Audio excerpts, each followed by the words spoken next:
Bai. 6 urte eta erdi pasa dira, batzuei luz egin zaigu, baina bihar heldu da eguna, epaiketa hasiko da, eta aipatu bezala 6 ertzain eseriko dira eta haien testigantzak jasoko dira. Ez dira erantzule bakarrak, hori argi daukagu, baina justizia eskatzeko lehenengo pausua izan daiteke, bada. Bingoz heldu da egia aitortzeko, justizia egiteko, eta Manu eta Fina babesteko momentua ere.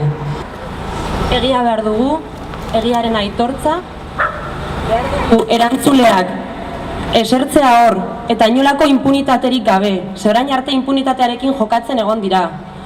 Inolako impunitaterik gabe, kalte ordaina ordaintzea, eta batez ere Manu eta Finari kalte ordain hori ordaintzea, ez? Eta bukatzeko, Koldok aipatu den bezala, justizia behar dugu.